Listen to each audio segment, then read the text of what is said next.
if it was. I don't know where it was live. I don't know where it was. Could have been. Who knows?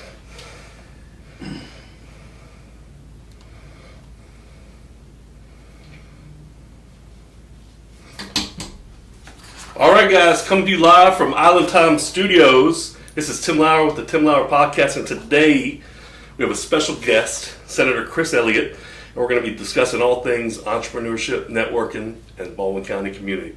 So, welcome to the show, Chris. Thanks for having me. Glad to be here. This is a cool setup. Yeah. Oh, awesome. Thank you very much. I appreciate that. We've known each other for quite a few years now. And I got probably plenty of stories I could tell about Chris. But one of the best things about him is his transparency, his openness. Anytime I give him a call, shoot him a text, he's always quick to respond back. So we appreciate that leadership in Baldwin County, Chris. You got it. It's the only way to go. Constituent services, that's part of the job and making sure folks can get a hold of you. So I appreciate you saying that. Absolutely. So let's start off. Tell us a little bit about yourself and your background. So originally from a combination of Mobile and Baldwin County, kind of a South Baldwin County guy there in Josephine, and have recently moved back there full time. So thrilled to be there. Graduated from St. Paul's over in Mobile, so traveled back and forth a good bit, and then off to school in Virginia. Worked in Virginia for a while in the nuclear emergency management field, actually, for some power stations for Virginia nice. Power, yeah. And then back here to do a lot of the same things you've been doing, Tim, starting businesses and trying to make a living. So I'm a big proponent of small business rights, things that are good for small businesses, and things that make it easier for entrepreneurs to do what they need to do. I'm a big proponent of getting government out of the way. So many times we run into government as a barrier to entrepreneurs and small business owners doing what they need to do in order to be successful for their families and for their employees and for their customers. And we want to do everything we can do to get those barriers out of the way. I agree completely. And you guys are doing an awesome job, Chris. Tell us what's on the agenda that will affect business owners in 2023? Well, there are a couple of cool things that are coming up that were passed previously that will start to roll into effect. You know, government's like a big ship. You got to turn it slowly, but you still need to turn it and sometimes throw it in reverse. One of the things we're going to be doing is dealing with the business privilege tax. That is slated to start phasing out starting this year in 2023. Awesome. So this is that little nagging thing that you have to file every year. First of all, I can't think of any tax name more offensive than something called a business privilege tax, as in it's a privilege to let you own and operate your business that's then going to pay taxes. But that'll start rolling off. That usual $100 minimum will go to a $50 minimum, and then if you've got that $100 liability in 2024, that's going to go away. At the end of 2024. So I'm excited about that.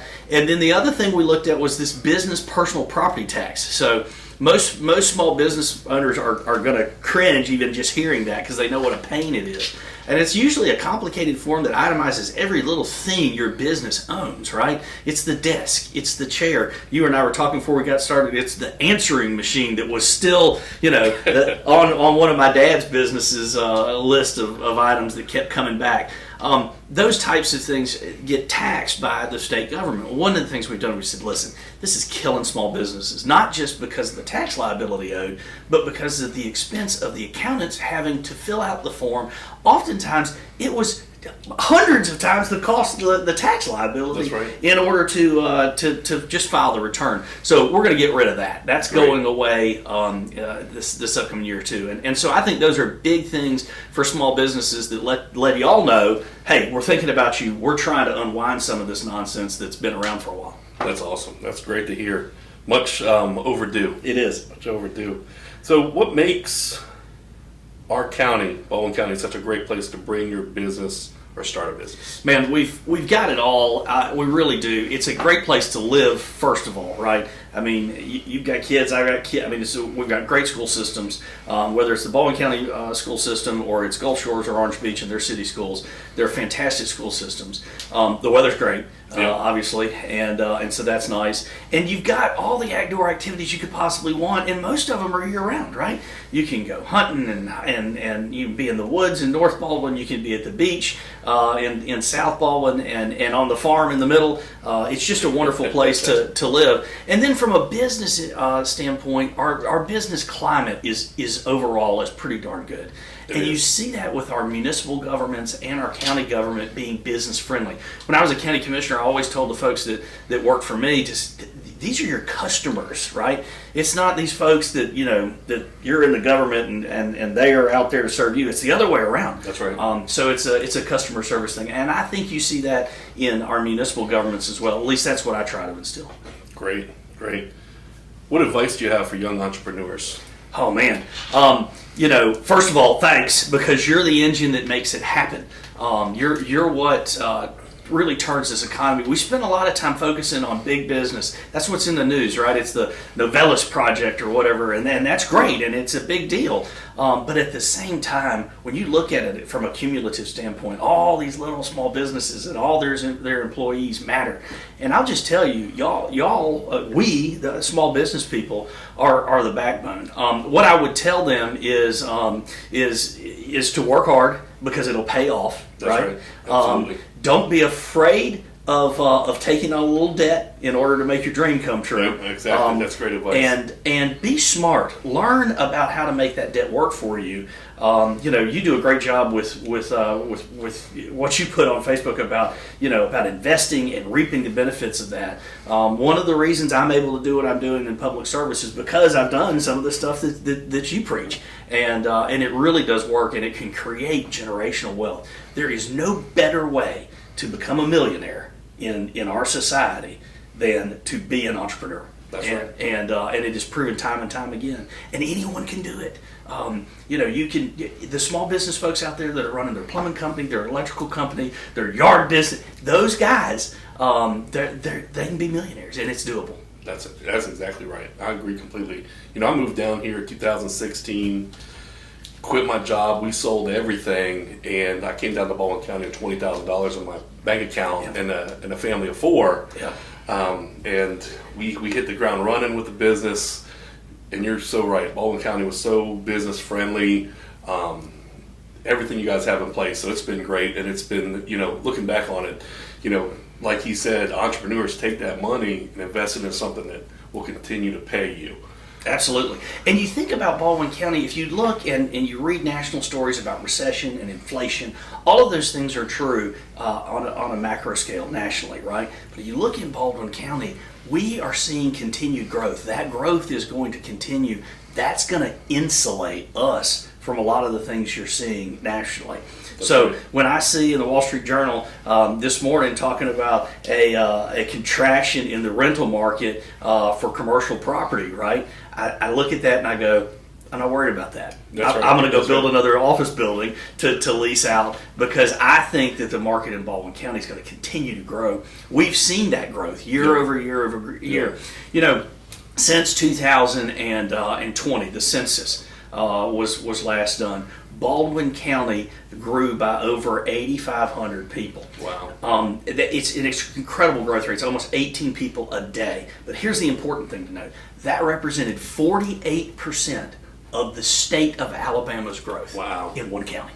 Wow. So the growth, a lot of people look at it as a negative, but at the same time, from a business standpoint, those are new customers, those are new investors, those are new folks coming to Baldwin County, and that's what will insulate us from some of these economic issues that are coming up. That's right. And Baldwin County is huge. Yeah. So what percentage of that growth accounts for South? Yeah, you're exactly right. When you start looking at percentage of sales tax revenues in just the Foley, Gulf Shores, Orange Beach revenue, Orange Beach and Gulf Shores and Foley area, those revenues are huge, even statewide. So most of that growth, you are correct, is south of I-10. I think you'll start to see that change. But there's so much land here in Baldwin County, so much opportunity, and I think that's why it's a great place to start and to grow a business. I agree. What are your thoughts, or what do you say to people thinking about investing in Baldwin County? I know we kind of talked about that a little bit. Sure. But they want to invest, buying property, they want to invest, bringing their business here, they want to invest in the community. What do you say to those folks? Well, I would say talk to some folks that have been successful. Talk to folks like you that have been successful, that have been there and have done it. most of these people, and I've done it throughout my business career, people will be willing to go talk to you. They want to share. They want to tell you how they did it. They want to tell their story. Learn from folks that have done it before and how they've been successful. They weren't just lucky. No, they didn't. That's right. They didn't just show up and have it handed to them. They worked their tail off. They were optimistic. They believed in themselves.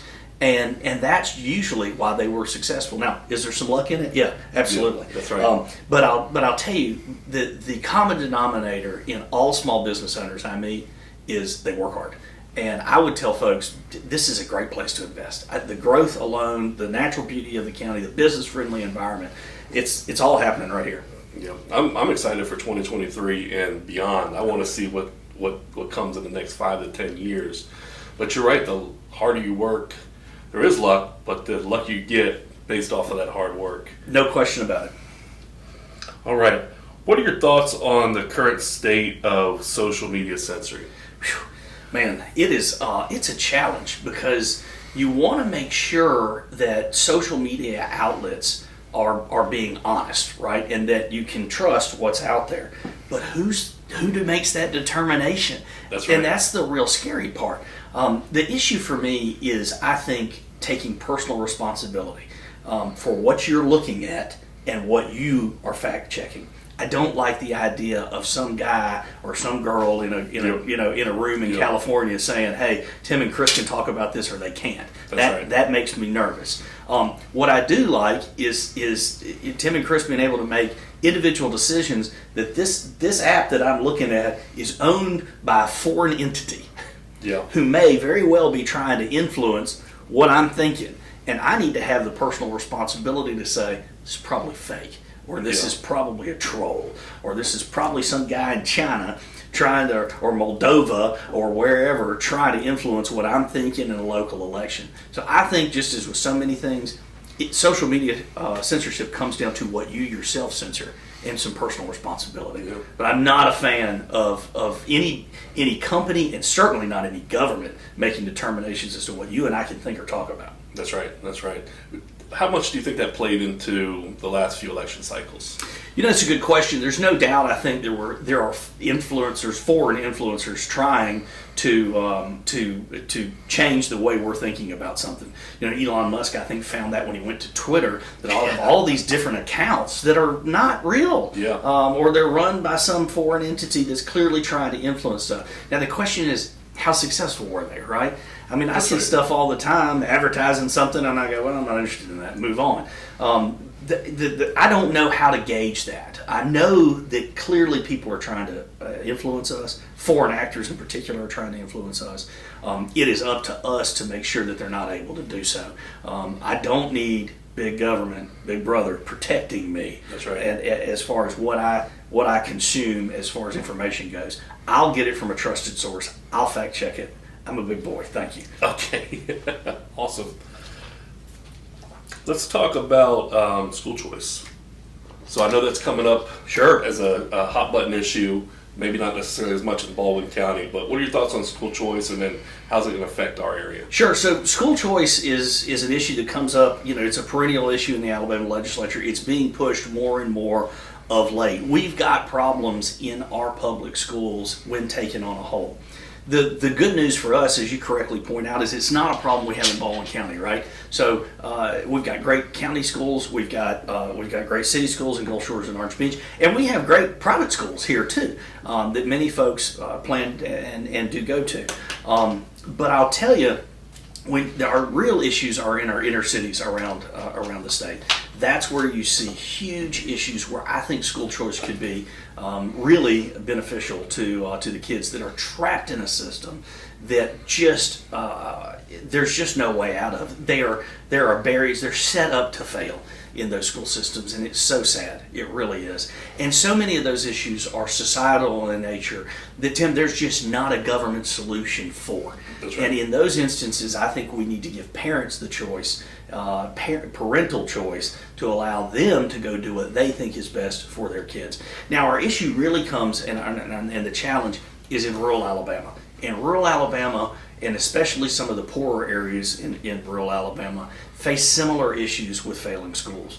The problem is that even if we have school choice there's not the population density of children to make a new school, a charter school, a private school. And while I think school choice in those areas could be useful, I think practically, I just don't see that there being enough kids to actually make it work. Now the question is, can you get in a situation where you can use those dollars and mom or dad stays home and teaches the kid to do some homeschooling? That's fine. The problem there is you got a lot of homeschooling parents who look at that and go, "We don't want your money, stay out of my house." So it can get complicated. Yeah. I do expect for it to come up again. What surprises me though is our inner city folks who could benefit from this most are usually represented by Democrats, and they are diametrically opposed to school choice. And I'm sitting here going, it's your kids that you represent that are trapped in those schools. Help me help you get them out of there. They don't want to do it. It's frustrating. Absolutely. So give me a little bit more idea of what that looks like on a higher surface level. So school choice, I'm a parent that wants to take my kids out of private or public school, put them in the private school, or out of public school and homeschool them.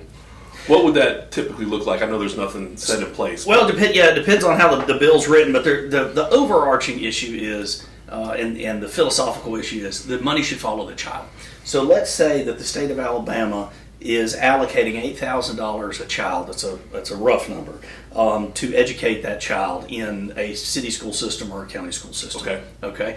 And you decide, I want to send my child to Bayside or St. Michael's or Central Baldwin or whatever, okay? You want to send them to a private school. The theory overarching is you would get that $8,000 to then use to offset their tuition. And that's the underlying issue with school choices, is you could do that with it. Now there are some add-ons to that. You mentioned homeschool, where you've decided you want to teach your child at home. We take that same $8,000 and you can use it to teach at home or to offset expenses or whatever else. The problem is making sure that there's some accountability there, so that we're just not giving it to everybody. A mom who's not really concerned about, or dad that's not really concerned about educating, they just want to take the money and run. That's right. You add an accountability factor to that. Most homeschoolers I know, they got their own accountability. They sure don't want to be responsible to the governor or the government for that.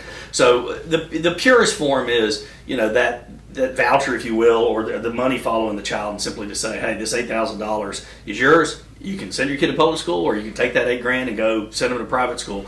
The kicker there too is most of the time you got to add some money to that to actually make tuition in some of these private schools. That's right. And so that's an issue as well. But it can get complicated. Right.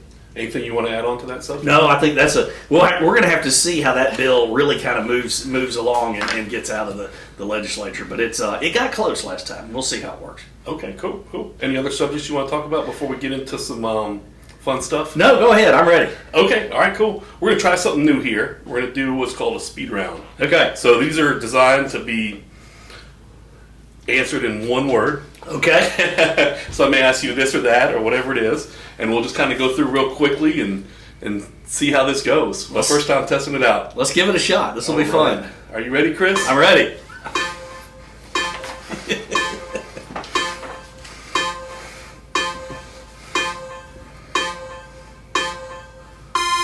All right, let's go. Let's start off with some easy ones. CNN or Newsmax? Newsmax. Big government or small government? Small. Boxing or MMA? Ooh, MMA. MMA, nice. Pizza or tacos? Both. Both? Got a one-word answer in. Fishing or hunting? Depends on the season. No, fishing. Fishing, okay. I figured you might say that. So next question, red snapper or mullet? Oh, gosh. I'm a mullet guy. I'm a bay guy. Okay. Mullet. Fried, grilled, or blackened? Fried. Nice. Country music or classic rock? That's another mood thing. Let's say I'll go with classic country. How about that? I like it. I like this one. Coors Light or White Claw? Oh, Coors Light. Gosh. Shrimp basket or Tacky Jacks? Shrimp basket fan. Okay. Starbucks or Southern Shores Coffee? Southern Shores. Absolutely. What's your favorite city outside of Alabama? Outside of Alabama. I'm sorry, I'm taking a moment on this one. I'm a Nashville fan. I like Nashville. Okay, nice, good answer. I was going to ask you inside Alabama, but I knew the answer would be Montgomery. No, that's my least favorite that one. city in Alabama. All right, let's get to some more controversial questions. Sure. War Eagle or Roll Tide? Oh, War Eagle.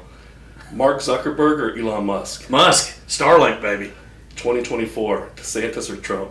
DeSantis. DeSantis. Nice, nice. That concludes our speed round. That's Great pretty job cool. on that, Chris Elliott. Appreciate that. Yeah, just want to take the time to thank you for joining us today. I had a lot of fun. Yeah. Like I said, Chris is very accessible, does a great job as our state senator. I'm proud to be a supporter of yours, and anything you guys need from him, he's there for you. A couple shout outs. Check out our home search site at www.timloweral.com. That's TIMLOWERAL.com. You can email me at tim_lower@me.com. Follow me on Facebook, Instagram, YouTube, Twitter, LinkedIn, and True Social at Tim Lauer Realtor. And thank you guys. Thank you for coming out today, Chris. Had an awesome time and had a lot of fun. Always fun. I appreciate your energy, and thank you for being one of those successful small business guys that keeps us going. I appreciate it. You got it, man. All right, thanks, man. Thank you.